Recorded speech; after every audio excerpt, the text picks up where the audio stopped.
दिले शान हुई दिल बेलीदा दुली दिलेर जी पर जंहिं ॾिन सो ओचितो जल अंदर अजल कल न पई कुंभार खे तकी खाकीअ मंझ खलल ही मिटीअ जो महल सचल पुरज़ा थी वियो पाणीअ में ओ मुंहिंजा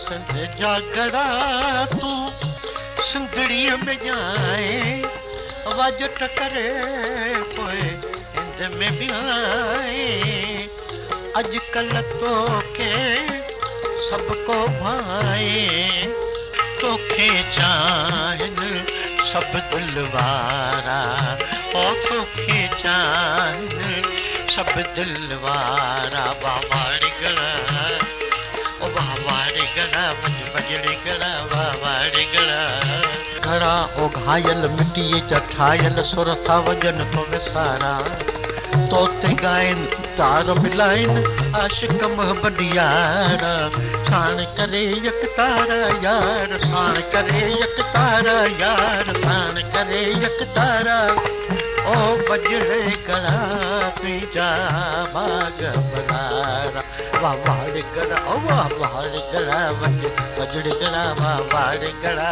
बजड़े गला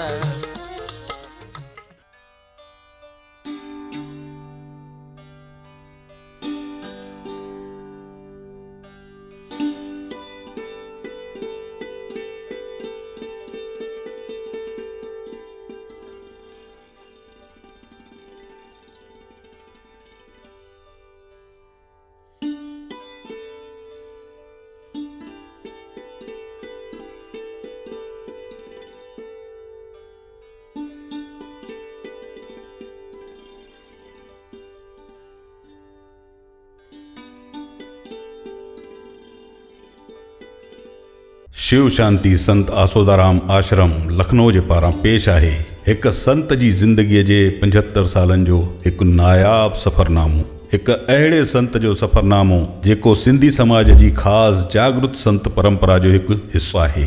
जागृत मतिलबु जंहिंखे हिंदीअ में चइबो आहे वैरंगिक संत जेको घर गृहस्थीअ वारो बि हुजे ऐं उदासी बि। सचा साईं सतराम दास साहिब हुजनि या वरी अमर शहीद संत कंवरराम साहिब हुजनि, इन्हीअ कड़ीअ में हिकिड़ा महान संत हुया शिव स्वरूप ब्रह्मनिष्ठ सखी बाबा आसूदाराम साहिब। हिन सफ़रनामे जा नायक आहिनि उन्हीअ ई सखी बाबा जा पुट असां सभिनि जा प्यारा बाबा साईं चांडूराम जन।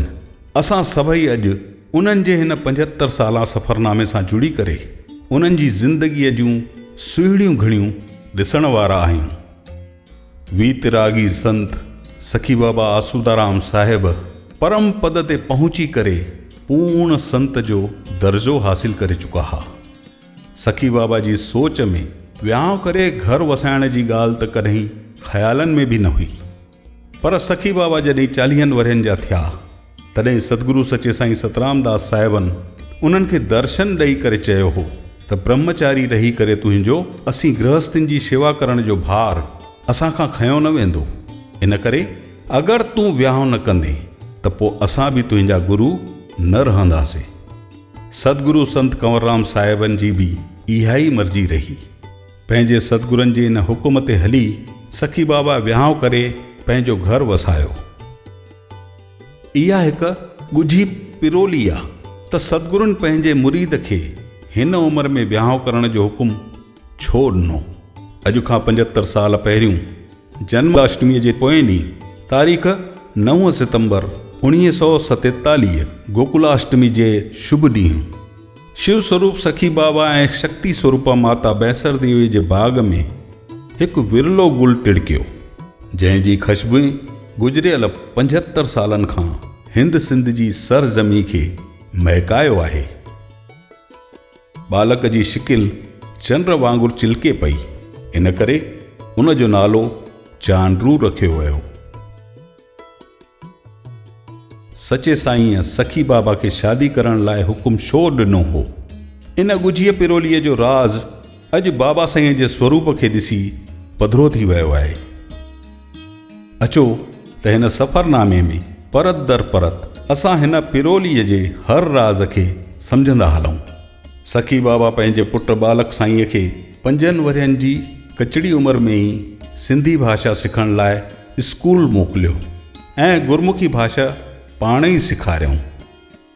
बालक साईं 4थे दर्जे ताईं पंहिंजी तालीम सिंधी प्राइमरी स्कूल में पूरी कई ऐं पंहिंजी अक़लमंदीअ सां गुरुनि शेख मोहम्मद हसन ऐं मास्तर श्री आर्चरदास इन्हनि खे पंहिंजो बणाए छॾियो। 5 दर्जे में उन्हनि खे DLV स्कूल में अंग्रेजी सिखण जो बि मौक़ो मिलियो, जिते उन्हनि जा गुरु वॾे चाचा गेलानंद जन जा वॾा पुट मास्तर आतूराम जन हुया। गॾु ई मास्तर मोहम्मद नवाज़ भुट्टो बि उन्हनि खे पढ़ाईंदा हुआ। पर छड़ो 100 ॾींहंनि खां पोइ ई उन्हनि खे पंहिंजी तालीम विच में ई छॾणी पई। ख़ासि ॻाल्हि त इहा आहे त उन्हनि जो नातो पंहिंजे इन्हनि सभिनी गुरुनि सां उन्हनि जी तमामु उमिरि ताईं बणियो रहियो। ईअं त माता बहसर देवी पंहिंजे बालक खे पहिरियों खां ई पंहिंजे पीउ सां गॾु नितनेम में शामिल थियण लाइ मोकिलींदी रहंदी हुई। पर 1958 में सखी बाबा खे अहसासु थी वियो हो त उन्हनि वटि छड़ो 2-3 सालनि जो ई वक़्तु बाक़ी आहे।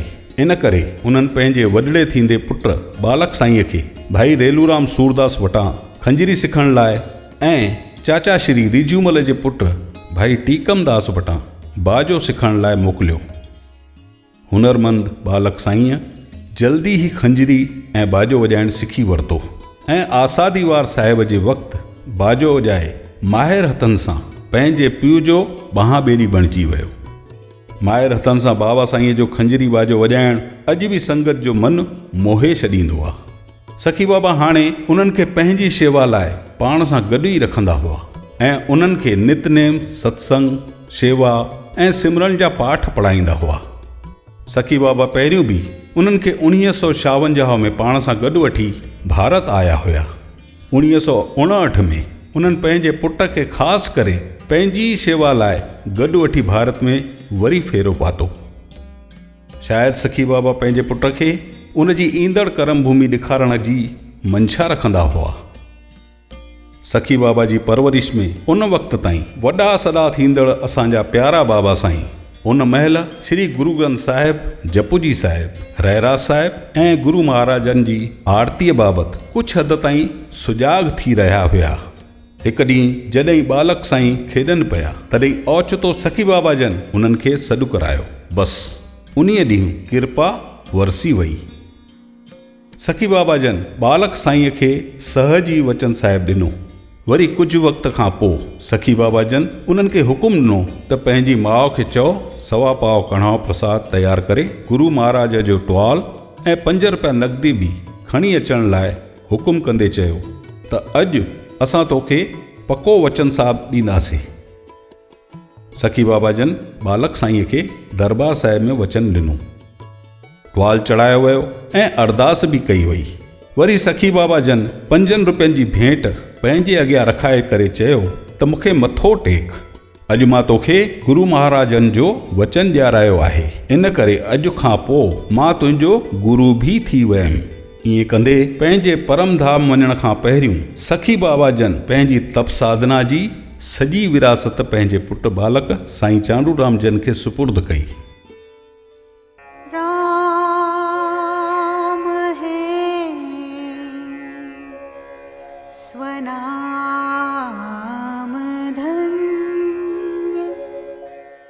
तारीख़ 15 सितंबर 1960 जे ॾींहुं छड़ो 13 वरनि जी उमिरि में असांजे बाबा साईंअ खे जॾहिं पंहिंजे पीउ जी विरासत संभालण लाइ साईं चंदीराम जन गद्दीअ ते विहारियो, तॾहिं उन्हनि पंहिंजी इन नई जवाबदारीअ खे पूरे हौसले सां अंगीकार कयो, जेकी वाक़ईअ में हिकु वॾी ॻाल्हि हुई। सखी बाबा जन जी ॾिनल तप साधना जी विरासत ऐं तालीम बालक साईंअ खे नंढड़ी अवस्था में ई प्रभु कृपा सां वॾो ऐं पको बणाए छॾियो हो।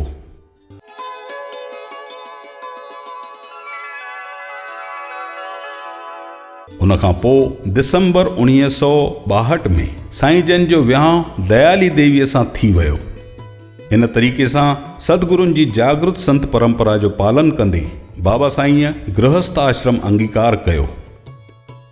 हाणे पूज्य माता साहिब सां गॾु उन्हनि जी धर्म पत्नी बि हुई, जेकी उन्हनि जे रूहानी सफ़र में सदाई उन्हनि जी बांह ॿेली बणी रही। सन 1971 दिसंबर में जॾहिं हिंद पाक जे विच में जंग लॻी वई त शाम खां ई ब्लैकआउट थियण लॻो। तॾहिं रहरा साहब में ॻणियल 7 खां 10 माण्हू ई संगत में शामिल थी सघंदा हुआ। रहरा साहिब जो पाठ कंदे बाबा साईं जी सूरती सधजी वेंदी हुई ऐं उहे सहज ई उन जो अर्थ करण लॻा। बाबा साईं पारां श्री गुरु ग्रंथ साहिब जी सरल भाषा में सम्झाइणी। गुरु ग्रंथ साहिब 3 ॻाल्हियुनि ते मुश्तमिल आहे। संत जो संग, गुरु जी महिमा, ईश्वर जी भक्ति। संत जे संग में उनखे गुरु जी ख़बर पवंदी और गुरु जॾहिं मिलंदो त गुरु बिना गति नहीं, तो उन गति ते जेका सदमती संतनि मां मिलंदी उनखे सदगति ते वठी करे परम गति खे प्राप्त कंदो न, तो उन गति खे वठी करके पोइ उन ईश्वर जी भक्ति बणजण शुरू थींदी।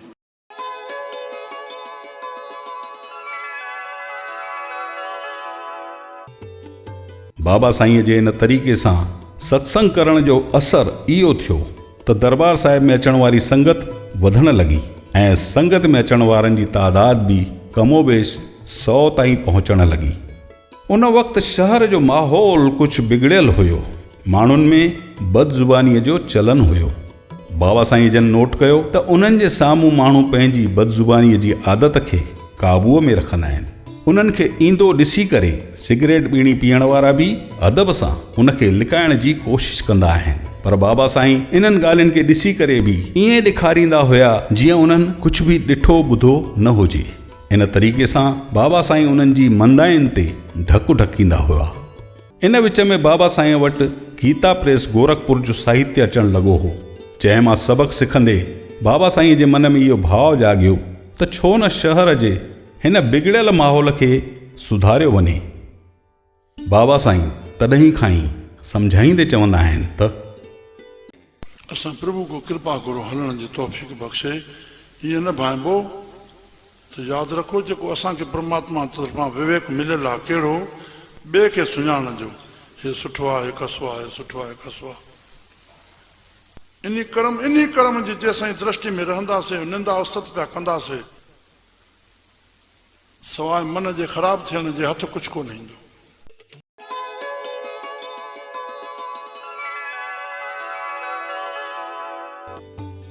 बाबा साईं पहिरियों 15 खां 25 जी उमिरि वारनि जवाननि खे दरबार साहिब में घुराए उन्हनि खे इन्हनि ऐबनि खां बचण जी राह ॾेखारी। वरी 25 खां 40 ऐं पोइ 40 खां 60 साल उमिरि वारनि खे बि बाबा साईं पंहिंजा नायाब वचन ॿुधाया। इन तरीक़े सां बाबा साईं जे अनमोल ॿोलनि जो असर हर उमिरि जे माण्हूअ ते थियण लॻो। तॾहिं बाबा साईं डॉक्टर, इंजीनियर, वकील, प्रोफेसर, वापारी ऐं पंडितनि पुरोहितनि खे बि वारी वारीअ सां ज्ञान जूं ॻाल्हियूं ॿुधाईंदे सिख्या ॾिनी त हिकु ख़ासि व्यवसायी या वापारीअ या पंडित पुरोहित खे जीवन में कहिड़े तरीक़े सां हलणु घुरिजे। वापारियुनि खे बाबा साईं इहा ई सिख्या ॾींदा आहिनि त तूं धर्म खे धारणो करके धंधो कंदे पोइ तूं ॾिस धंधे जो नज़ारो। हृदय में प्रभु के रखी करके तूं धर्म के धारण कर, धर्म के पहिरियों हिस्सो ॾे पंहिंजे धन में। नौकर खे चाहे तूं ₹1,00,000 पघार ॾे, पर सॾिबो नौकर उहो नौकर जी दृष्टि सां ई हलंदो, पर भाईवार जा 2 पैसा बि जंहिंजी भाईवारी आहे उहो भाईवार आहे। समानता में उहो धंधे खे उन तरीक़े सां ॾिसंदो। श्री राम।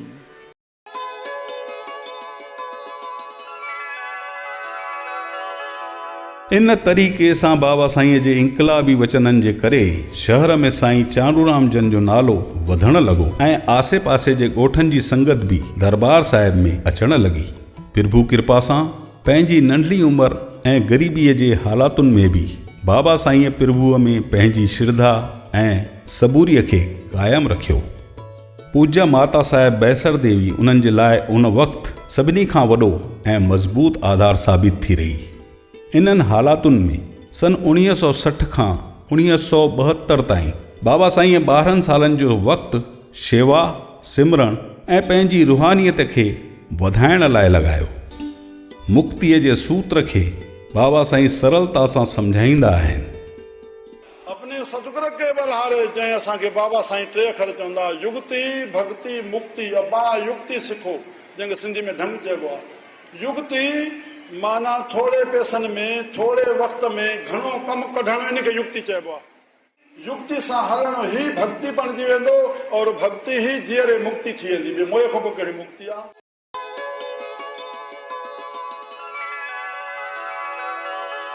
सन 1972 खां 1977 जे विच में पंहिंजे अहिड़नि ई नायाब सिख्याउनि जे करे बाबा साईं पंहिंजी हिकु अलॻि पहचान क़ाइमु कई।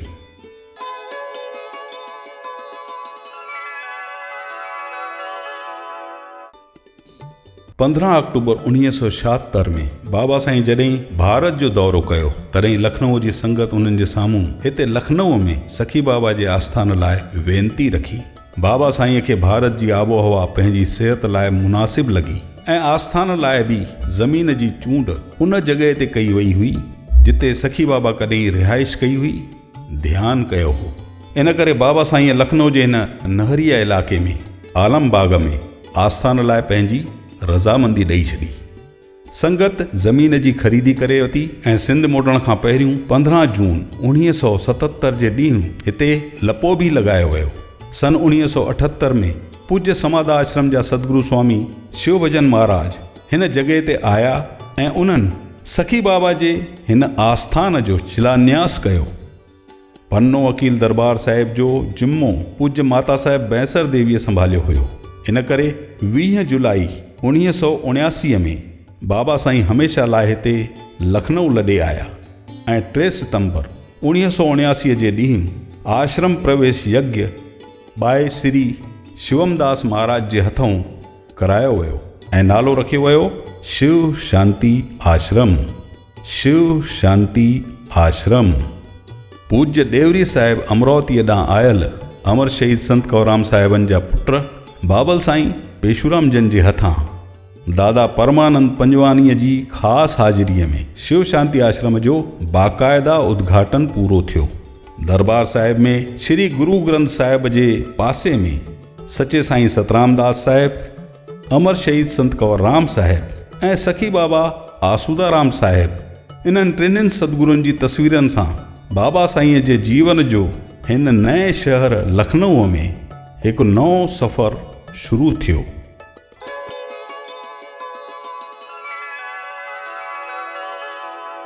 शिव शांति आश्रम में जॾहिं सखी बाबा आसूदाराम साहिबनि जो 20हों वर्सी महोत्सव मनायो वियो, तॾहिं हिन आयोजन लाइ 13 संत लखनऊ पहुता ऐं उन्हनि जे शामिल थियण सां इहो आयोजन उमेद खां वधीक धूमधाम सां पूरो थियो। नितनेम सत्संग सां गॾु ई बाबा साईं जन जूं हमेशा हलण वारियूं इनकलाबी तकरीरियूं ऐं समाज सेवा जे कमनि जी बदौलत शिव शांति आश्रम जो नालो शहर में परे परे ताईं पहुचण लॻो। बाबा साईं जो अंदाज़े बयां सदाई नायाब रहियो। बाबा साईं चवंदा आहिनि, नौकर जेको असां वटि रहे थो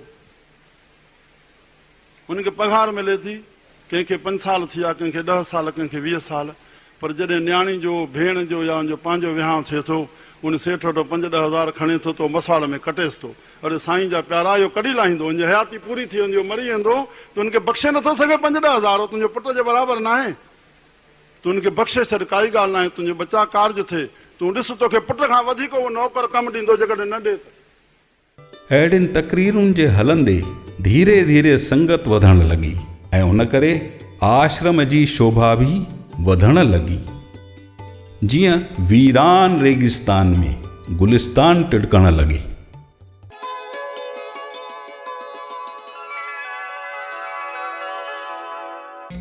नव दुर्गा रूपी पुटड़ियुनि खां पोइ प्रभुअ जी कृपा सां सन 1981 में बाबा साईं जन खे साईं मोहनलाल जे रूप में पहिरें पुट जी सौगात मिली ऐं अॻिते हली करे अॻिले ई साल साईं हरीश लाल जो जनमु थियो।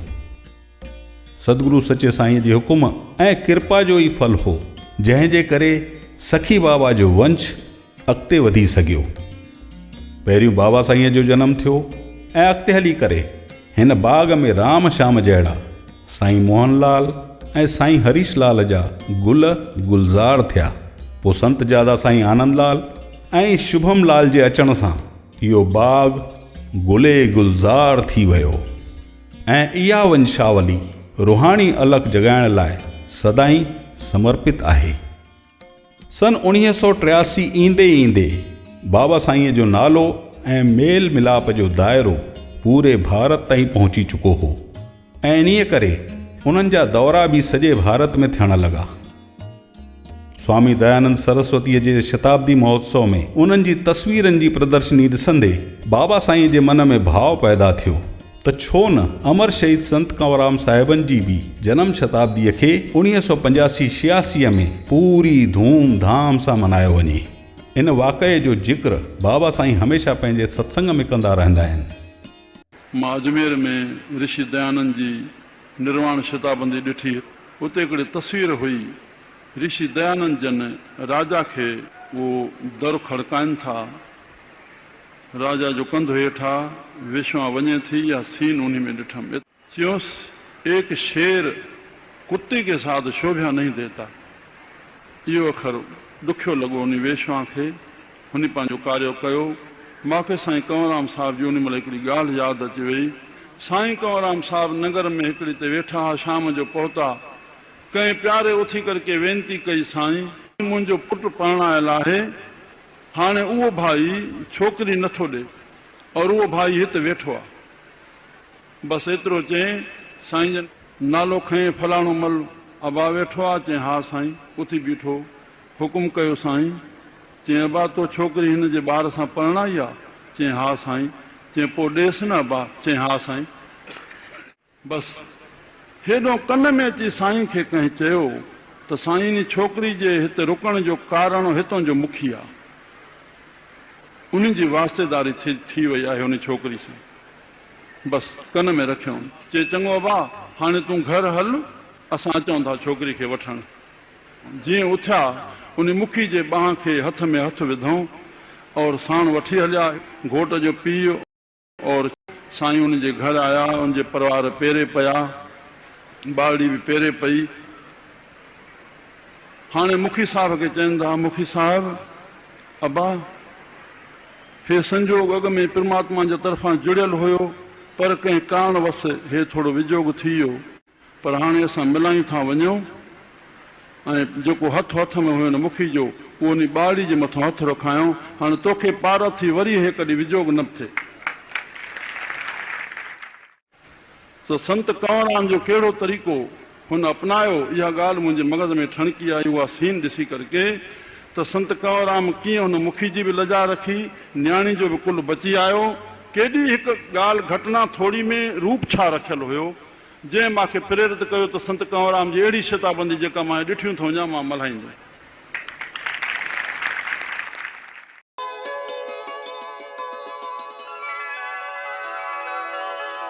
बाबा साईं जे इन भाव खे सभिनि संतनि जी, ख़ासि करे बाबल साईं पेशूराम ऐं साईं गेलाराम जन जी पूरी पुठ भराई हासिल थी।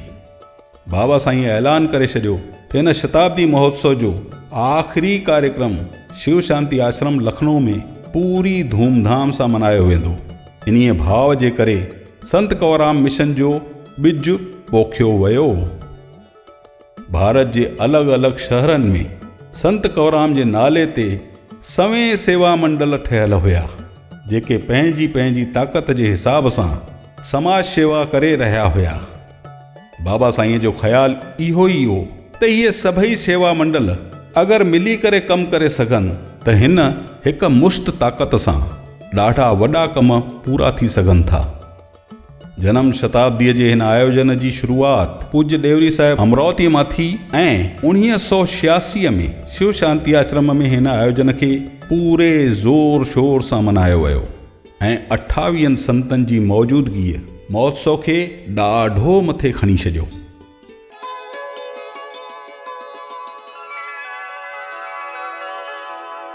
सन 1989 में अमर शहीद संत कंवरराम साहिबनि जी शहादत जे 50 सुनहरे साल में बाबा साईं जी कोशिश सां लखनऊ जे आलमबाग वारे चौराहे जो नालो संत कंवरराम जे नाले ते रखियो वियो ऐं हिते अमर शहीद संत कंवरराम साहिबनि जी हिकु वॾी आदमकद मूर्तिअ जी स्थापना कई वई, जंहिंजो अनावरण तंहिं महल जे आयुक्त श्री दाऊजी गुप्त जे हथां कयो वियो। इन मौक़े ते पूज्य माता गंगा देवी ऐं पूज्य माता साहिब बैंसर देवी, संत कंवरराम साहिब ऐं सखी बाबा इन्हनि गुरु शिष्यनि जी पत्नियुनि जी हाज़िरीअ उन माहौल खे नायाब रूप ॾिनो। इहा हिकु मूर्तिअ जी न पर हिकु रोशन मीनार जी स्थापना हुई। इन जे असर सां सॼे भारत में संत कंवरराम जी वरसीअ जी अध सदीअ खे पूरे ज़ोर शोर सां सॼो साल मल्हायो वियो। अहिड़ी धूमधाम खे ॾिसी बाबा साईंअ खे तमामु भारत जे आश्रमनि मां सत्संग लाइ वेनती कई वञण लॻी ऐं उन्हनि जे सत्संगनि जो दाइरो वॾो थींदो वियो। इन्हीअ ई साल बाबा साईंअ खे भारत जी नागरिकता मिलण करे 10 सालनि खां पोइ उन्हनि खे सिंध जे दौरे लाइ बि मंज़ूरी मिली वई। इन्हीअ साल खां ई बाबा साईंअ जा सिंध लाइ दौरा विच विच में थींदा रहिया ऐं बाबा साईंअ जे सत्संगनि जो दाइरो वधी करे सॼे हिंद सिंध में फैलिजी वियो। इन्हीअ साल 1989 खां संगत जी वेनतीअ खे क़बूल करे बाबा साईंअ नाम दाम ॾियण बि शुरू कयो। गहरी रूहानी ॻाल्हि खे बि बाबा साईं सरल भाषा में ॿुधाए वेंदा आहिनि। अखर ई ॿ संत मत में नाम ऐं दान, नाम अंदरि रखो, दान ॿाहिरि कयो। दान माना सिंधी में ॾेवण, तन जी शेवा कयो, धन जी शेवा कयो, वाणी जी शेवा कयो। कंहिंखे वक़्तु जो तव्हांजे विहण सां मन केतिरनि जा कार्य थी वञनि। श्री राम। बसि ॿाहिरि दान, अंदरि नाम, अखर ई ॿ। श्री राम। बाबा साईं जे अहिड़नि सहज वचननि जे करे ॾिसंदे ई ॾिसंदे हज़ारनि जी तादाद में माण्हू सखी बाबा जा मुरीद बणजंदा विया।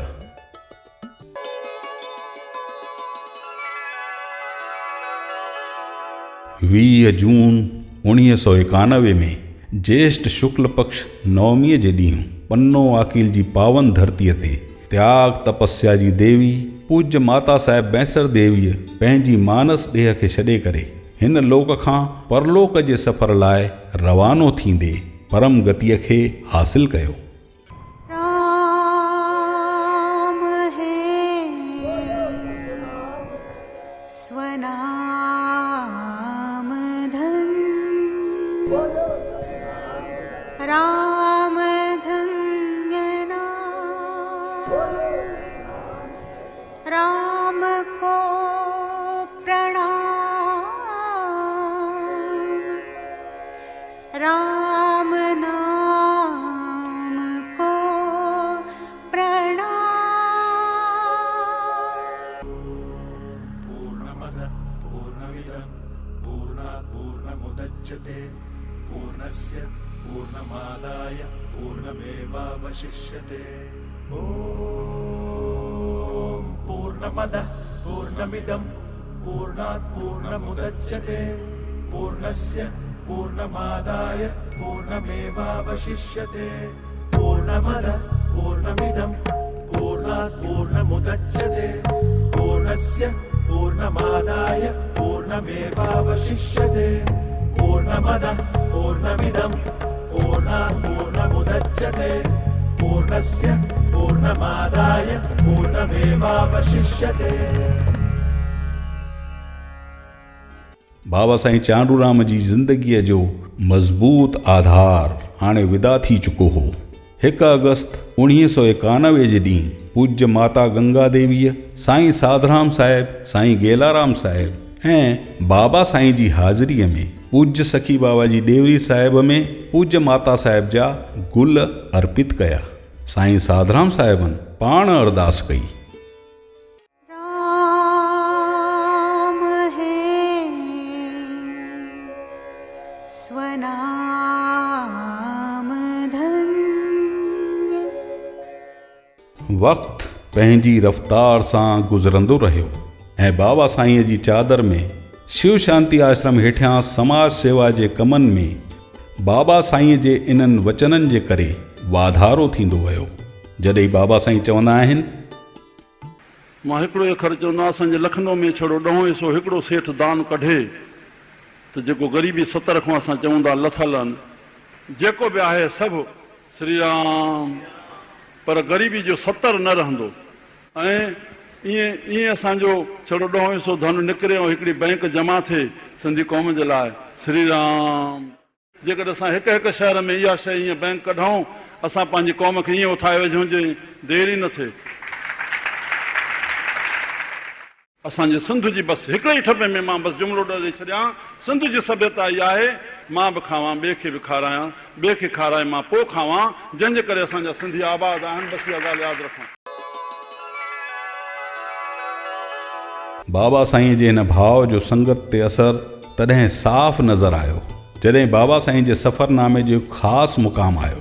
सन 1995 में सखी बाबा आसूदाराम साहिब जन जी जनम शताब्दीअ जो शिव शांति आश्रम में वॾो आयोजन थियो। हिन मौक़े ते 10 अप्रैल 1995 जे ॾींहुं संत बाबा आसूदाराम शेवा समितियुनि खे नायाब तरीक़े सां ठाहियो वियो। इहो बाबा साईं जे प्यार जो ई करिश्मो हो, जंहिं जे करे छड़ो हिकु ई ॾींहं में 36 सेवा समितियूं तयारु थी वयूं, जेके बाबा साईं जी सलाह ते हलण लाइ सदाईं तयारु आहिनि। सखी बाबा जी जनम शताब्दीअ जे हिन मौक़े ते रुहानी अलख जॻाइण लाइ हिंद सिंध जे 101 शहरनि में बाबा साईं जे सत्संगनि जो कार्यक्रम रिथियो वियो। असांजो आचार्य विनोबा भावी जंहिंजो 100 वरी अब्बास जनी जो 85 में मल्हायो वियो, उनजो बि 100 वरी मल्हायो वियो। असां 2 गाॾियूं भरिजी आयूं। मां सत्संग पियो कयां, बसि पूरो थियो, हुनखे माइक ॾिनोसीं, न को ॿुधायोसीं त आश्रम जी छा विशेषता आहे। मां डॉक्टर श्यामलाल चयो, उनजो स्वागत हुते आहे, उहो साल निकिता भ्रमण ते आचार्य जे लाइ। भाई तूं हुनखे ॿुधायो छा? श्यामलाल ईंदो बि कोन्हे, चए मां त कुझु कोन ॿुधायो, मां ख़बर ई कान्हे आश्रम जी वधीक जी, तव्हां छड़ो मिलंदा हो। त हुनखे ॿुधाए बि कोन वियो ऐं हुननि उन में छा भरियो आहे, एॾा दिमाग़ वारा जो बसि उन थोरे घड़ी में जेकी झटे विया उहो सभु लिखियो, कीअं सूक्ष्म रूप सां उन खे सॼो वर्णन करे और इहो लिखियो त वैसन छॾणो अथव। मां चयो हुनखे कंहिं ॿुधायो त असां वटि इहो उपदेश बि हलंदो आहे। मां चयो हुनजे पुस्तक में लेख लिखजी आयो आहे, उन में 7 विषय, उन किताब में 6 विषय उहा आहे जेका मुनो पनो, हेतिरो पुस्तक आहे उनजो मुनो पनो भरियल आहे। त शिव शांति आश्रम पे जाओ और सभिनी आश्रम वारनि खे, भारत जे आश्रम खे चैलेंज कई अथई, मां किताब ॾियांव तव्हांखे, त वैसन छॾणो अथव त आश्रम तो सिखो वञी। आश्रम जे भारत जे आश्रमनि खे चैलेंज कई अथई।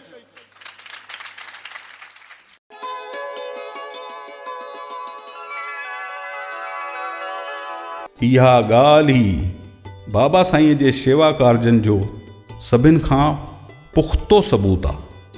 इन ई साल 1995 में गीता प्रेस गोरखपुर जी कल्याण नाले मशहूर मासिक पत्रिका जे मार्च अंक में सखी बाबा आसूदाराम साहिब जन जी नायाब गौ शेवा खे छापाए सखी बाबा जन खे उन्हनि जी गौ शेवा लाइ 80 सालनि खां पोइ सम्मान सां यादि कयो वियो। साल 1996 में बाबा साईं जी ॾोहिटी हर्षा देवीअ जो जनमु थियो, जंहिंखे बाबा साईं संगत लाइ सखी बाबा जी जनम शताब्दीअ जो वरदान चयो।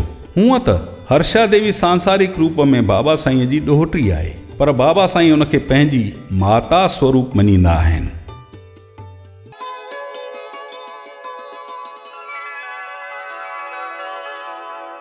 इन ई साल 1996 में नेत्र चिकित्सा शिविर जे आयोजन जी भी शुरुआत थी वई, जंहिंजो आयोजन हर साल थींदो रहंदो आहे। बाबा साईं हमेशा चवंदा आहिनि, राम मन वचन कर्म करके जेको भी तो सोचेंदो प्रकृति में वेंदे वो तोखे मोट जो फल मिलंदो।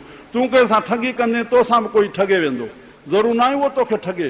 तूं कंहिंजी चोरी कंदे ज़रूर ना उहो तुंहिंजी करे, तुंहिंजी भी कोई करे वेंदो। तूं कंहिंखे दुख पहुचाईंदे तूं भी काथों दुखी थींदे, तूं कंहिंखे सुख पहुचाईंदे तूं भी काथों सुखी थींदे। जेकी बीज बोईंदे उहो तोखे फल मिलंदो। परमात्मा प्रकृति में समाल आहे, न त प्रकृति जड़ आहे। श्री राम। हा बसि कर भला होवे भला, सभिनी में मुंहिंजो साईं।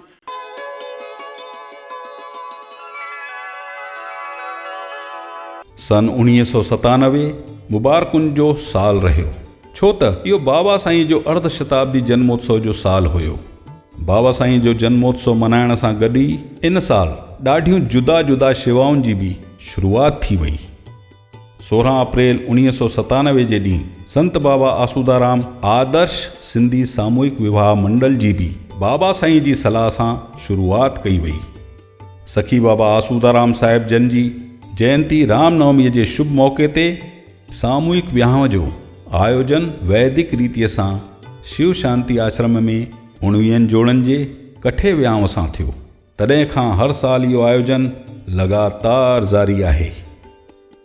ख़ासि ॻाल्हि त इहा आहे त घोटेतनि ऐं कुंवारेतनि जे जञ मञ जी रिहाइश, खाधो पीतो, घोट कुंवार जा कपिड़ा, बैंड शहनाई वग़ैरह जो न छड़ो इंतजाम आश्रम साहिब जे पारां थींदो आहे, पर सभिनि नवनि जोड़नि खे घर संसार शुरू करण लाइ ज़रूरी साज़ो सामान भी ॾिनो वेंदो आहे। समाज में ॾाजे जो अभिशाप ख़त्म करण लाइ बाबा साईं पारां खयल इहो क़दम हिकु अहिड़ी शिला स्वरूप आहे जेको ॿियनि शिलाउनि सां जुड़ी करे समाज जे इन्हनि ऐबनि जे समुंड ते राम सेतु ठाहिण में मददगार आहे। बाबा साईं समाज खे इहो ई उपदेश ॾींदे चवंदा आहिनि, पीउ जो पुट जुदा थियनि था, श्री राम जुदा थियण खां पोइ भाग ज़ाहिर थी पवंदो, को हेठि थी वेंदो, को मथे थी वेंदो, को बराबरि हलंदो। पर असांखे इहो धर्म आहे जेको हेठि थी वियो उनजी स्थिति अहिड़ी न थी वञे जंहिंमें उनखे जाइ मसवाड़ी वठणी पए और तूं बंगले में आ, जॾहिं विहांउ वधाइण थिए उनजा कार्ज मंगल बि तूं खणी बीहो, तूं उते वेठो हुजे, हो ग़रीब ॿियनि खां पैसा वठी अचे, लजाए तुंहिंजे लाइ। तूं लख ॾेई पाण जोड़नि खे बणाए न सघंदो आहे, पर उनजा बच्चा दुखी न हुजनि। पोइ यादि रखजांइ, पोइ जुदा थिए खां पोइ तोखे पुटनि खे ॾियणु स्वार्थ आहे, तुंहिंजे भाउ खे ॾियणु पर स्वार्थ आहे।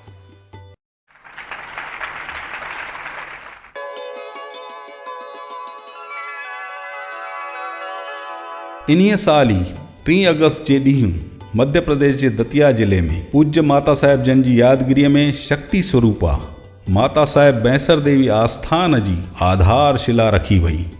दतिया जे हिन विशाल आस्थान खे ठाराइण में प्यारे दादा राजकुमार आनंदानीअ पंहिंजे परिवार सां गॾु सॼी जवाबदारी खईं। हुननि तन मन ऐं भाव सां हिन आस्थान खे ठारायो ऐं पोइ नओं रूप बि ॾिनो।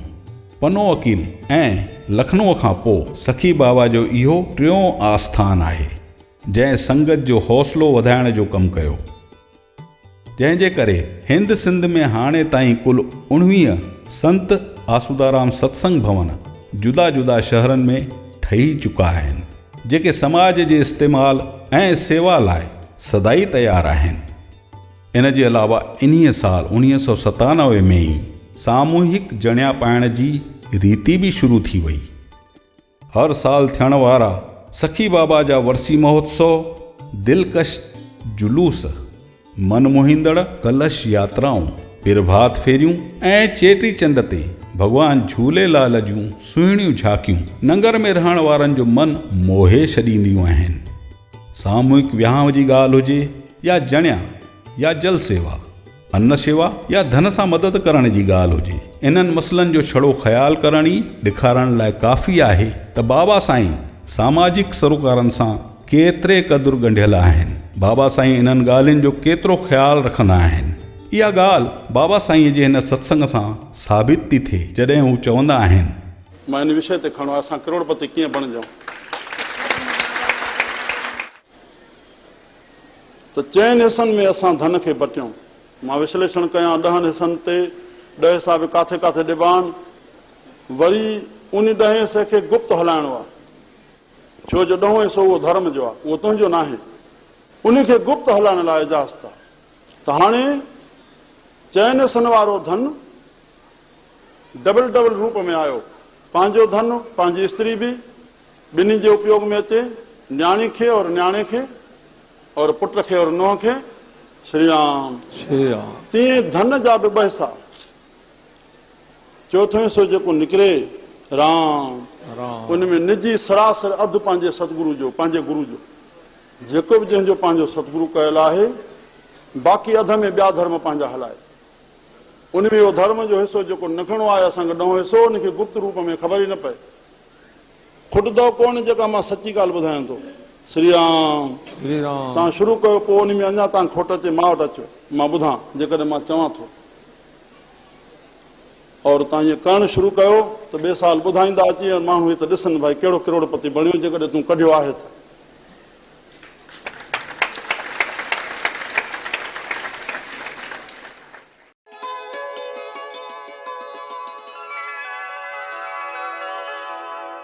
बाबा साईं जी सामाजिक सरोकारनि सां ॻंढियल हिन ॻाल्हि लाइ हिकु ई ॻाल्हि चई सघिजे थी त प्यारा बाबा साईं, तव्हांजी हिन गहरी सोच लाइ असां सभई अव्हां जे अॻियां पंहिंजो सिरड़ो था निवायूं।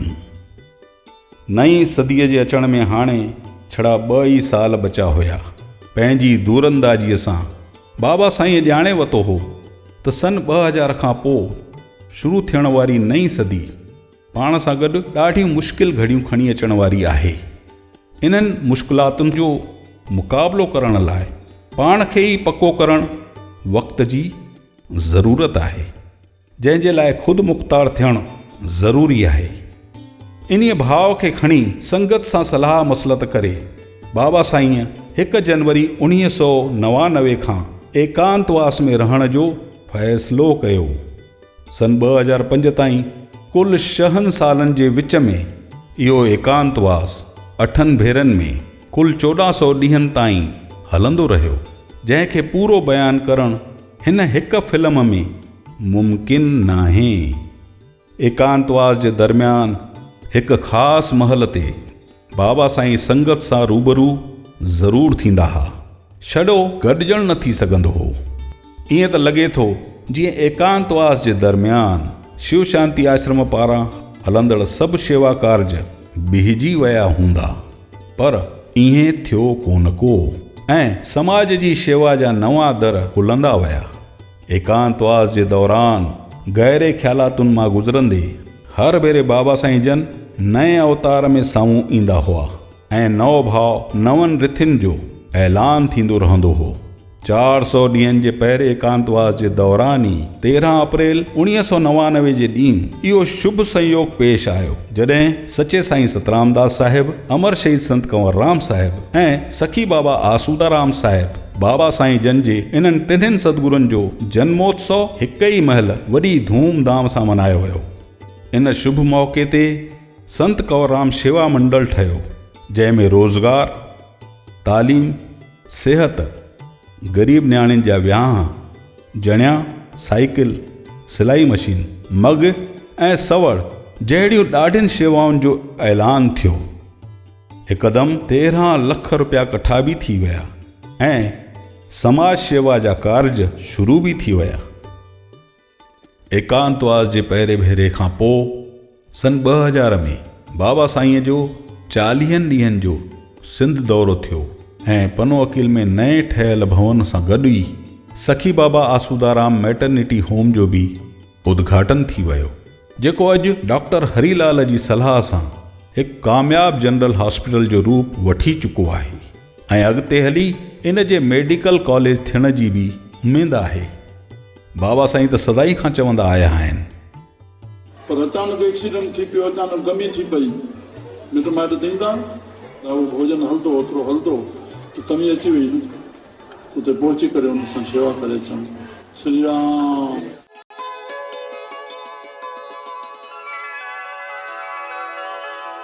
सिंध जे दौरे तां मोटी करे बाबा साईं पारां इन्हीअ साल में ई श्री गुरु ग्रंथ साहिब जी दरबार साहिब में दादा चेलाराम जन जो निर्गुण बालक ग्रंथ, साधु वासवानी साहिबनि जो नूरी ग्रंथ ऐं साईं टेऊराम महाराजनि जो प्रेम प्रकाश ग्रंथ रखियो वियो।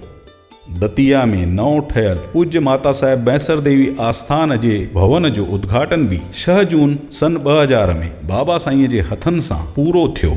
नए साल खां पहिरीं शाम जो बाबा साईं जी पुठभराई ऐं साईं मोहनलाल जी कोशिश सां सखी बाबा युवा मंडल जी स्थापना थी ऐं 31 दिसंबर जी राति सनातन संस्कारनि खे कायम रखण वारा मज़ेदार सांस्कृतिक प्रोग्राम पेश करे सिंधी जवाननि खे जोड़ियो वियो। बाबा साईं जी आसीस सां माता हर्षा देवीअ जे जनम ॾींहुं नई सदी 2001 जे अचण जो स्वागत हर्षा बालिका मंडल जी स्थापना सां थियो।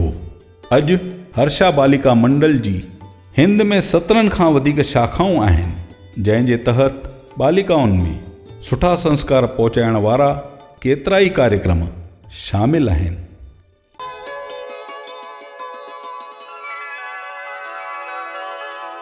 संत कंवरराम साहिबनि जे जनम शताब्दी साल जे वक़्तु बाबा साईं पारां जेको ॿिज पोखियो वियो हो उहो राम नवमी 1 अप्रैल 2001 जे ॾींहुं वधी करे वण थी वियो, जॾहिं संत कंवरराम मिशन भारत जी स्थापना थी वई।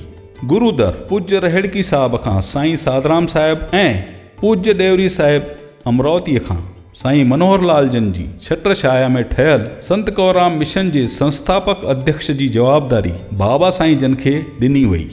इन मिशन जे सचिव पद जी जवाबदारी श्री सत्यानंद सावलानी पारां कामयाबीअ सां संभाली वई।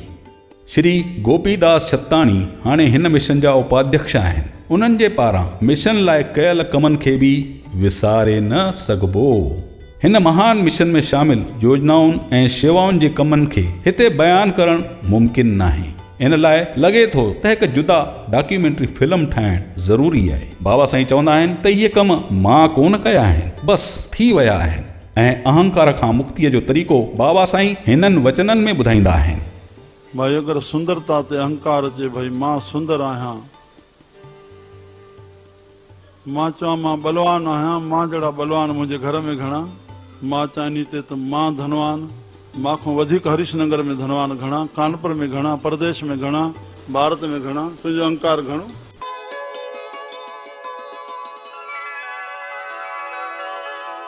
सन 2004 में बाबा साईं जे पुट साईं मोहनलाल जो विहांउ संपन्न थियो। इन्हीअ साल ई शिव शांति आश्रम जी स्थापना खे 25 साल पूरा थिया ऐं रजत सालगिरह बि मनाई वई। इन्हीअ साल ई शिव सखी नाले सां आश्रम साहिब जी रजत सालगिरह स्मारिका बि शाया थी।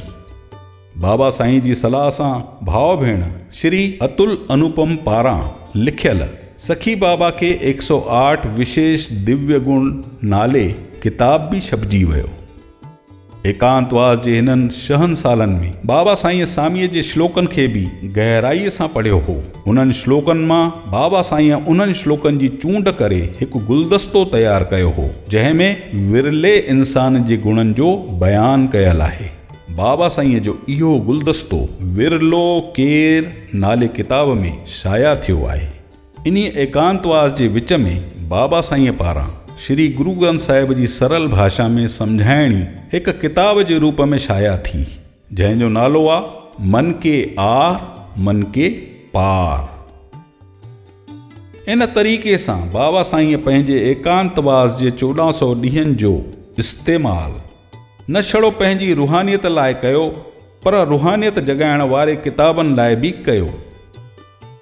एकांतवास जे 8 भेरनि जे विच में बाबा साईं समाज जे सरोकारनि, सत्संगनि जे दौरनि ऐं नवां मंडल ठाहिण में पूरी तरह सां लॻिया रहिया। मकर संक्रांति 14 जनवरी खां वठी गुरु गोविंद सिंह महाराज जे प्रकाशोत्सव 16 जनवरीअ जॾहिं इहे 3 ॾींहं एकांतवास पूरो थियण वास्ते मनाया विया, तॾहिं सोन वांगुरु चमकंदे जीअं ककरनि मां सिजु निकिरी आयो हुजे। बाबा साईं चांडूराम जन जो अहिड़ो अलौकिक दर्शन पाए संगत बाग बहार थी वई। बाबा साईं समाज जी सन्हड़ियुनि ॻाल्हियुनि खे बि गहराईअ सां ॾिसी उन में सुधार करण जी ॻाल्हि चवंदा आहिनि। संसार में कुछ भी न खणणो आहे, न सुठो न कसो। अगर खणणो आहे, संसार में रहूं था तो गिला नेकी खणण जा ठीका छॾे ॾियूं। असां इहो खणो जेको ॿिए जो न वणे असां न कयूं, जेको ॿिए जो वणे असां कयूं।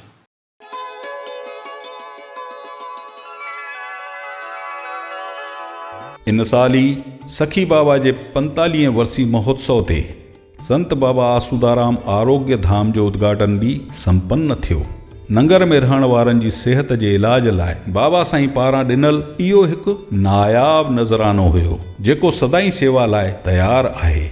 इन विच में सिंधी ॿोलीअ जे वाधारे लाइ, सिंधी संस्कृतिअ जी रखिया लाइ, सिंधी अदबिन जी सलाह मसलत, सिंधी बानीकारनि जा सम्मेलन ऐं सम्मान समारोह जहिड़ा केतिरा ई कार्यक्रम बाबा साईं जी देखरेख में हलंदा रहिया।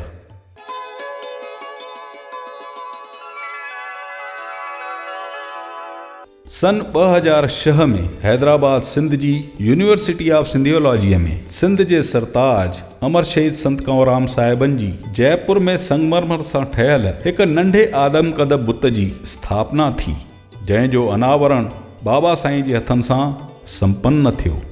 बुत परस्तीअ जे ख़िलाफ़ रहण वारे मुल्क पाकिस्तान में सिंधी संत जे बुत जी पूरे मान सां स्थापना थियणु इहो यकीनन बाबा साईं जो करिश्मो ई चइबो।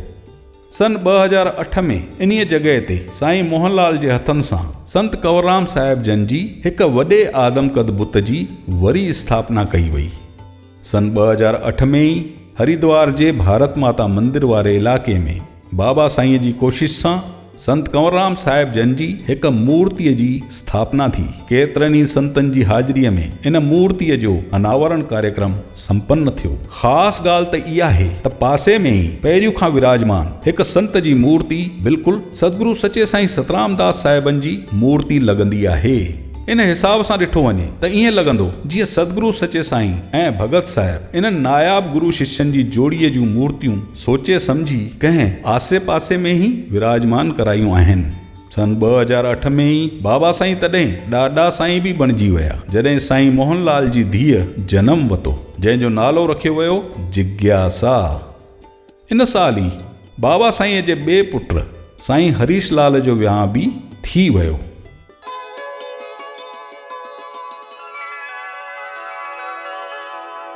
साल 2010 में पनो वकील में सखी बाबा जो 50वां वर्सी महोत्सव ज़ोर शोर सां मनायो वियो। इन वक़्त ताईं उते ठहियल मैटरनिटी होम में तेसी ताईं इलाज जे लाइ नवां औज़ार लॻी चुका हा। 12 फरवरी 2010 में इन मैटरनिटी होम खे हिकु नए ज़माने जे संत बाबा आसूदाराम जनरल हॉस्पिटल जे रूप में मंज़ूरी मिली वई हुई।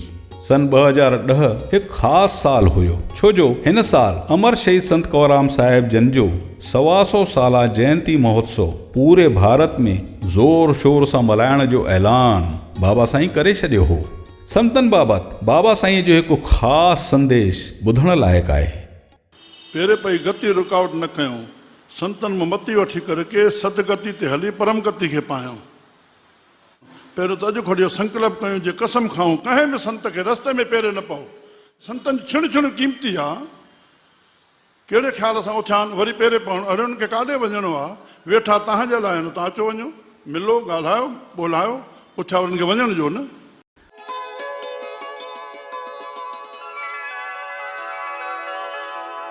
मार्च जे आख़िरी हफ़्ते में राजनंदगांव में संत कंवरराम साहिबनि जे जन्मोत्सव वक़्तु बाबा साईं पंहिंजो भाव साम्हूं रखियो त जीअं सखी बाबा जे 108 दिव्य गुणनि जो किताब शाया थियो आहे, उन्हीअ वांगुरु छो न संत कंवरराम साहिबनि जे 125 साला जनम जे साल में भगत साहिब जा बि 125 सदगुण नाले सां हिकु किताब लिखियो वञे।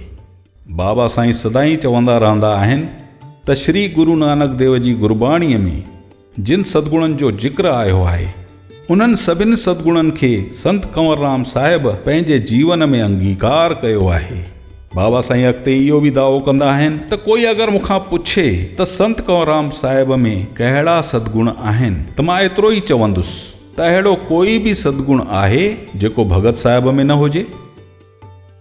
राजनंदगांव जे उन सत्संग में वर्धा जो शंकर मंशाणी बि मौजूदु हो, जेको कुझु वक़्तु पहिरियों ई बाबा साईं सां जुड़ियो हो ऐं बाबा साईं उनखे पाण सां ई गॾु स्टेज ते विहारियो हो। बाबा साईं जी इहा ॻाल्हि ॿुधंदे ई लेखक शंकर मंशाणीअ चयो त इहो किताबु हू लिखी सघे थो। बाबा साईं उते ई इन ॻाल्हि जो ऐलान करे छॾियो ऐं शंकर छड़े हिकु हफ़्ते में ई 125 सदगुणनि जो उहो किताबु लिखी बाबा साईं खे ॾेखारियो ऐं मंज़ूरी मिलंदे ई अप्रैल जे पहिरें हफ़्ते में किताब छपजी वियो ऐं अमरावती में 13 अप्रैल ते भगत साहिबनि जे मेले में उन किताब खे संगत में विरहायो वियो। इन विच में सालनि खां वठी जंहिं जे लाइ कोशिशूं थी रहियूं हुयूं, उन्हनि खे बि कामयाबी मिली वई। बाबा साईं जी इच्छा सां संत कंवरराम मिशन ऐं अमरावतीअ मां श्री नानक आहूजा जी कोशिश सां महामहिम राष्ट्रपतिअ संत कंवरराम साहिबनि जो डाक टिकट ज़ारी करण लाइ मंज़ूरी ॾेई छॾी। 26 अप्रैल 2010 जे ॾींहुं पूज्य बाबा साईं लाल कृष्ण आडवानी, साईं मनोहर लाल, साईं जशन लाल, दादा लक्ष्मण चेलाराम ऐं नानक आहूजा सां गॾु 300 साधु संत ऐं सिंधी मोतबरनि जी हाज़िरीअ में राष्ट्रपति भवन जे दरबार हॉल में पाण महामहिम राष्ट्रपति श्रीमती प्रतिभाताई पाटिल जे हथनि सां हिन डाक टिकट जे विमोचन जो समारोह संपन्न थियो।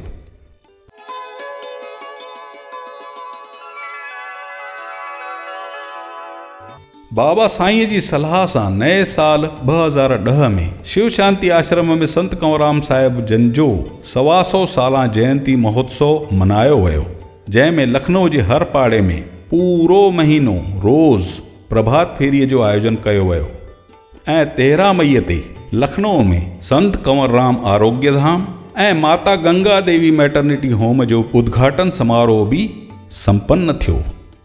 इन वक़्त ते संत कंवरराम चौराहे खां शिव शांति आश्रम ताईं रिथियल जुलूस सां गॾु 125 माता भेनरुनि जी कलश यात्रा जो उहो मन मोहींदड़ नज़ारो लखनऊ वारा विसारे न सघंदा। संत कंवरराम साहिब सभिनी धर्मनि खे हिक ई नज़र सां ॾिसंदा हुआ।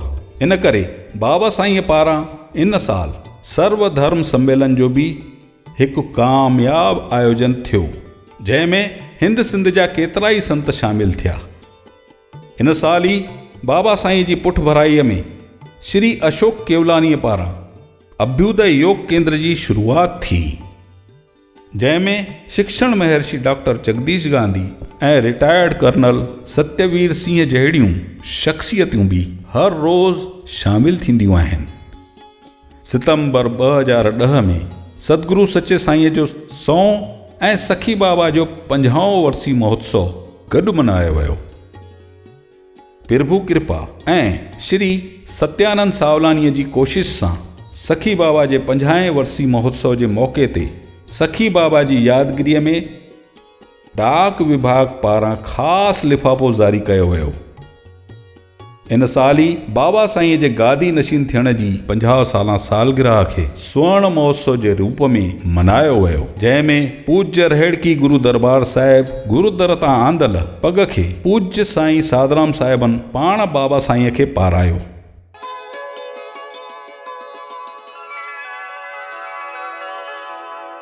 इन साल खां ई बाबा साईं पारां सखी चालीहा साहिब मनाइण जी परंपरा भी शुरू थी वई। सखी बाबा जे वर्सीअ जे मेले खां पहिरियां हर साल 40 ॾींहंनि जो विर्त बाबा साईं संगत सां गॾु रखंदा आहिनि।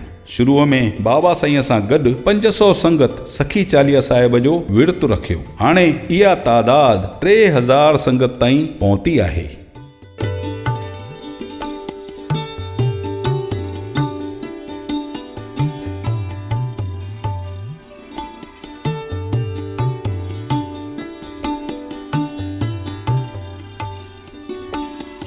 बाबा साईं सुखी जीवन जो सरल नुस्खो हिननि लफ़्ज़नि में ॾींदा आहिनि। जेकी थे प्रभु कृपा, जेकी न थे प्रभु इच्छा, चिंता को अहंकार ॿिन्ही खां पाण खे मुक्त रखो। श्री राम। ज़रूरु न आहे जेका तुंहिंजी इच्छा आहे उहा पूरी थिए। प्रभु जेकी करे थो जीव जे कल्याण लाइ करे थो, तोखे इहा ॼाण न आहे तुंहिंजो कल्याण छा आहे।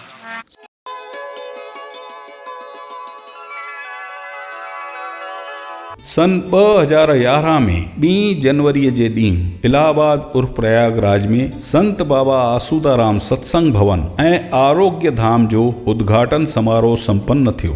12,000 वर्ग फुट में ठहियल हिन 4 मंज़िला भवन खे बाबा साईं जे प्रेमी श्री नामदेव मंध्यान ठाराए पूरी श्रद्धा सां उहो बाबा साईं खे सुपुर्द कयो, जिते शेवा जा कम सदाईं हलंदा रहंदा आहिनि।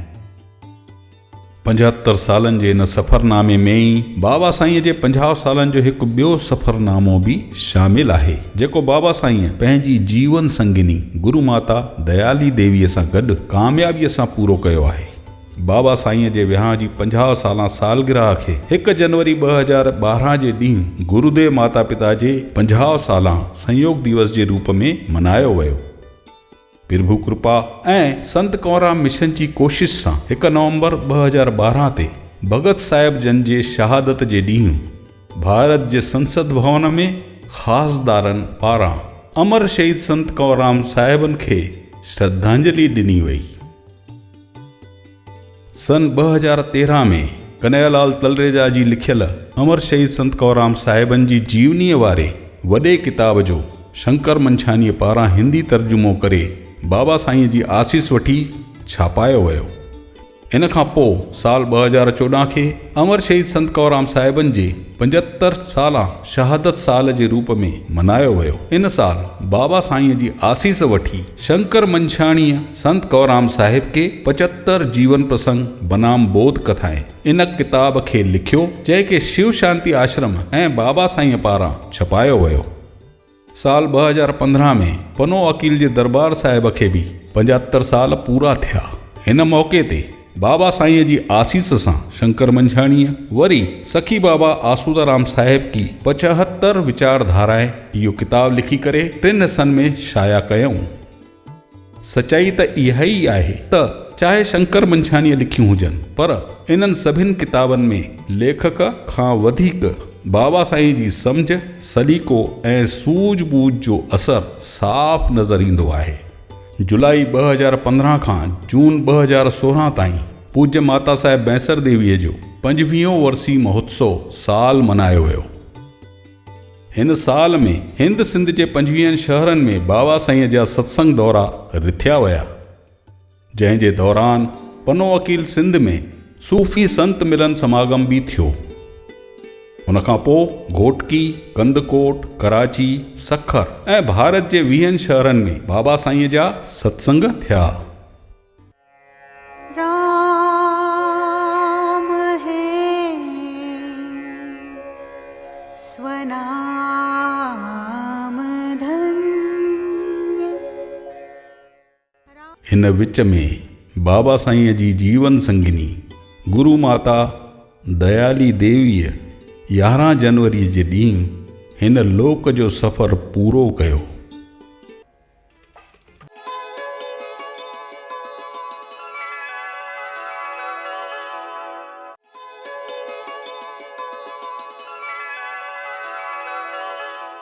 हिन साल महोत्सव खां पहिरियां ई दतिया में पूज्य माता साहिब आस्थान जो नवीनीकरण बि प्यारे दादा राजकुमार आनंदानी पारां तन मन सां पूरो कयो वियो।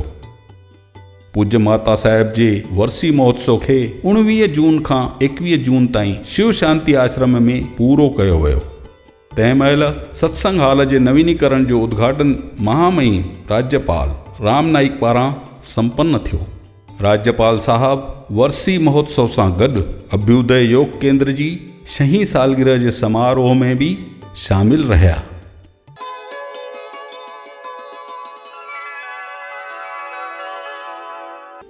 बाबा साईं जी हीअ सिधी सची ॻाल्हि संगत जे दिल में घिरी वेंदी आहे। पर संतनि जे फिलासफ़ी ॾिसो, ज्ञानी अज्ञानी मां बि गुण खणी ईंदो, ज्ञानी अज्ञानी मां बि गुण और अज्ञानी गुणी जननि मां बि अवगुण खणी वेंदो।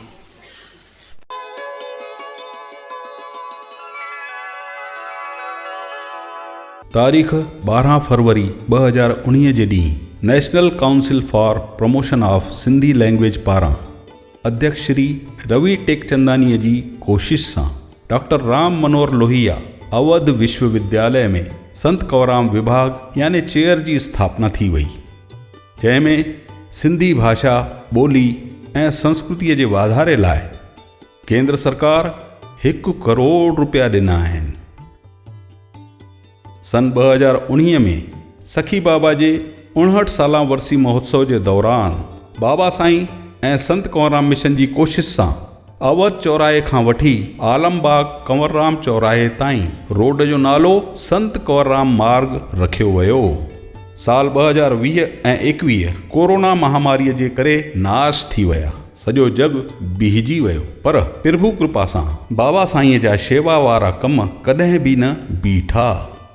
संगत जी वॾी तादाद ते पाबंदी हुई, इन करे इन विच में वॾा महोत्सव टरी विया, पर बाबा साईं जा नितनेम सत्संग हलंदा रहिया। 5 साल पहिरियों अमृत वेले में शुरू कयल मंगला आरती हाणे पहिरियों खां बि वधीक वॾे रूप में शुरू आहे। बाबा साईं पारां सुबुह 9 वॻे खां आसादीवार साहिब, शाम 7 वॻे खां रहराज साहिब, साओ सूमर पूज्य चौडस साहिब जा सत्संग लगातार हली रहिया आहिनि। इहा त सादी ॻाल्हि आहे त कंहिं बि संस्था पारां जॾहिं नवां कम रिथिया वेंदा आहिनि तॾहिं पहिरियों खां रिथियल कम पोइ ते रहिजी वेंदा आहिनि।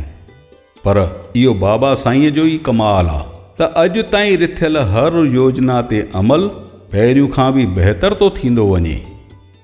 बाबा साईं हिननि सभिनि ॻाल्हियुनि खे सहज कर्म मञींदा आहिनि ऐं चवंदा आहिनि हिन संसार रूपी सिनेमा हाल में, संसार रूपी सिनेमा हाल में वक्त रूपी पर्दे ते वक्त रूपी जेका सीन अचणी आहे उहा ईंदी। इहो संसार जो नाटक आहे हिकिड़ो परमात्मा हलाए थो, न हुन में कंहिंजो पीउ आहे न कोई माउ आहे, हे सभु चवण जी ॻाल्हि आहे। श्री राम। देश काल क्रिया इन लफ़्ज़ खे यादि रखो जंहिंखे सिंधी में चइबो आहे वक़्तु जाइ सबबु। जंहिं जॻह ते जंहिं वक़्त सां जंहिं सबब सां जेकी कमु थियणो आहे उहो थी रहंदो। श्री राम।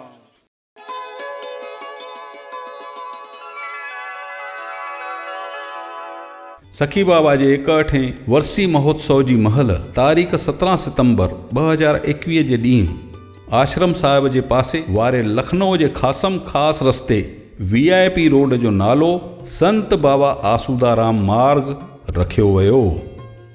सन 1979 में ठहियल शिव शांति संत आसूदाराम आश्रम ऐं बाबा साईं चांडूराम जन हिंद सिंध में हिकु ख़ासि मुक़ाम ते पहुता आहिनि। भारत जा प्रधानमंत्री माननीय अटल बिहारी वाजपेयी साहब, महामहिम राज्यपाल माननीय विष्णुकांत शास्त्री, माननीय मुख्यमंत्री मोतीलाल वोरा, माननीय राज्यपाल राम नाइक, इन खां सिवा रक्षा मंत्री माननीय राजनाथ सिंह, मुख्यमंत्री माननीय योगी आदित्यनाथ, इहे छड़ा कुझु सियासतदारनि जा नाला आहिनि जेके आश्रम साहिब में अची करे बाबा साईं जे शेवा कारजनि जे अॻियां सिरड़ो निवाए चुका आहिनि। प्रभु कृपा सां जगत गुरु शंकराचार्य, पूज्य श्री श्री रवि शंकर, पूज्य मुरारी बापू, पूज्य बाबा रामदेव, पूज्य सनातन श्री जन, पूज्य अमृतानंदमयी अम्मा जन, साईं जशन वासवानी जन, बाबा हरदेव सिंह जी महाराज ऐं हाज़रा हज़ूर साईं साधराम साहिब जहिड़ा केतिरा ई साधु संत महंत महात्मा आश्रम साहिब में अची संगत खे दर्शन ॾेई चुका आहिनि।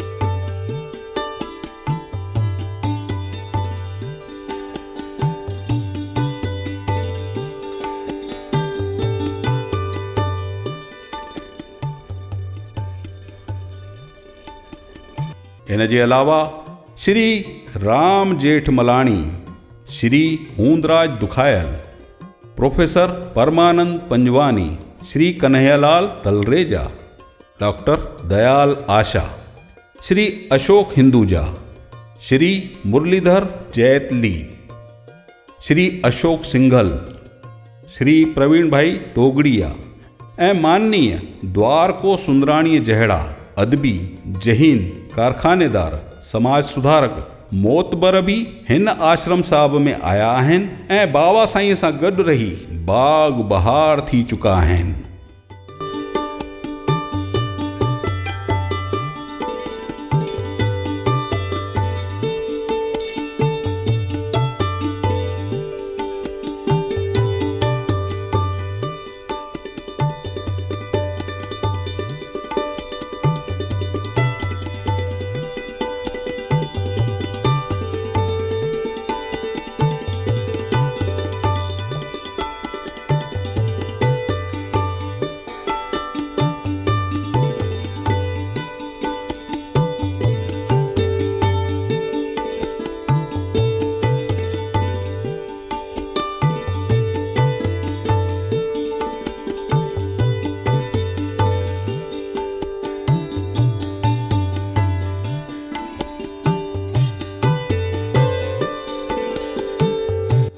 चयो वियो आहे त सॼी धरतीअ खे कागज़ कयूं, सॼे वणनि जी कलम ठाहियूं, सॼे समुंड खे मस ठाहे बि कोशिश कयूं, पर तॾहिं बि गुरूअ जा गुण लिखणु मुमकिन नाहिनि। तॾहिं बि हिकु आयोजन जो जिक्र करणु हिते ज़रूरी थो लॻे, जंहिं में बाबा साईंअ जी हिकु झलक मिली सघे थी। बाबा साईं सिंधी ॿोली, भाषा, साहित्य, संस्कृति ऐं संस्कारनि जे वाधारे लाइ हरदम तयारु रहंदा आहिनि। सिंधी भाषा ऐं ॿोलीअ खे क़ाइमु रखण लाइ बाबा साईं हिकु बहितरीनु सलाह ॾींदा आहिनि। जॾहिं खां वठी ॿार ॻाल्हाइणु शुरू करे उन वक़्त खां वठी उन ॿार खे सिंधी में ॻाल्हायो वञे। तेसि ताईं पढ़णु लाइक़ु थिए, 2.5 साल जो 3 साल जो, जॾहिं बि असां ॿार खे स्कूल में विहायूं, तेसि ताईं सिंधी ॿोली वञे। उहा उनजे मग़ज़ में जेका ॿोली भरिजी वेंदी उहा कॾहिं बि कटिजी न सघंदी। ऐं उन खां पोइ असां उन ॿारनि खे हिंदी में ॻाल्हायूं, अंग्रेज़ी पढ़नि त अंग्रेज़ी में ॿारनि सां ॻाल्हायूं, थोरी उनजी होशियारु थियनि। जो उहे स्कूल में वेंदा, उनजा सिंधी स्कूल न आहिनि, उते हिंदियुनि सां रहणो पवंदनि, हिंदी मास्तर थिया त असांजा मोथ न सड़जनि। पर असांजी उहा सिंधी जेका पहिरीं पहल हूंदी उहा वञी न सघंदी। मुंहिंजे ध्यान में इहा ॻाल्हि आयल आहे।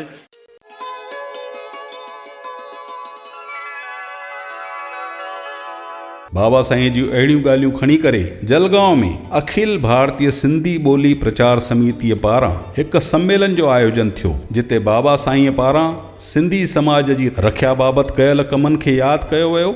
अॼु ताईं कंहिं ज़िंदा शख़्सियत बाबति शायदि ई कॾहिं अहिड़े सम्मेलन जो आयोजन थियो हुजे। बाबा साईं चांडूराम जन शायदि पहिरीं शख़्सियत आहिनि जंहिं जे बारे में अहिड़े सम्मेलन जो आयोजन थियो आहे।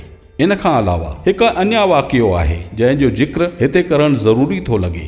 भारत जी जहीन शख़्सियतुनि मां हिकु ख़ासि नालो आहे श्रद्धेय श्रीमान श्रीधर शास्त्रीअ जो। हिननि बाबा साईं जे वचननि खे कठो करे हिकु किताबु लिखियो आहे जंहिंजो नालो आहे अमृत पुत्र अमृत संदर्भ। बाबा साईं त अथाह समुंड आहिनि। हिन सफ़रनामे में छड़ा कुझु चमचा जल ई पेश करे सघिया आहियूं। बाबा साईं जो चवणु आहे त उन्हनि जो जीवन ई उन्हनि जो संदेश आहे।